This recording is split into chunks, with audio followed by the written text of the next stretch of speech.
when we heat an apartment, what's the chances of running the bugs to other apartments?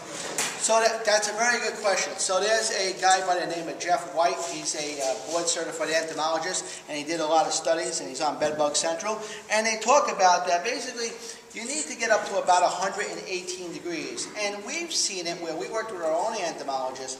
The bedbug really starts getting antsy if we put him in a bottle at about 113, 114 degrees. As long as we have at least 6, 7 inches away from that wall, by the time that bedbug gets that far, it's already dead.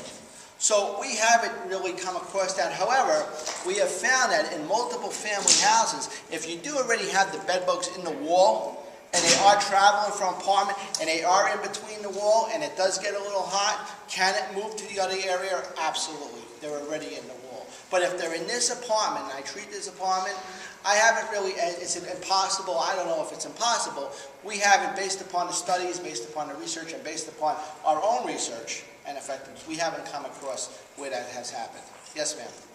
When you said the one lady had a chair, and you just said, oh, if it's just one thing, throw it out.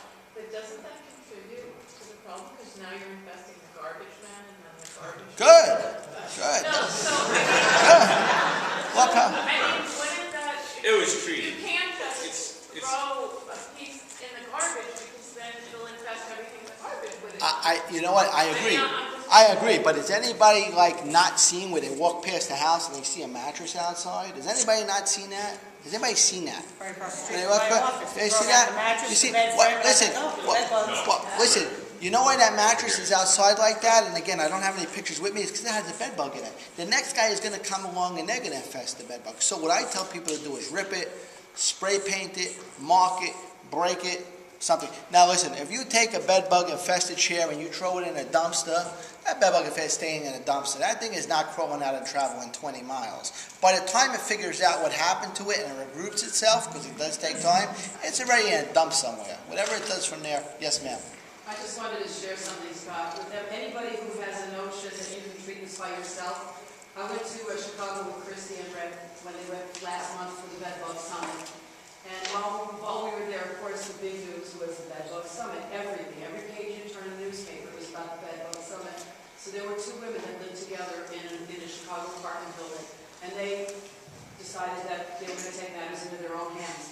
The next day's headline was that these 2 women burned their apartment house down because they brought in space heaters, figuring that they'd save money by not calling in professionals. They would try to treat themselves, and they burnt their building down. So, Well, it goes to show you how many people glue their houses up with those total release aerosols. Yeah. That's why they shouldn't be selling them to people you're untrained. I mean, as a professional, I mean, I could say there's a couple of people in this audience, one in particular that I would trust to do my house chemical service. Not you.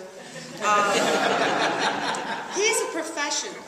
He is trained. He has guys that work for him that he regularly trains, and this is what they do.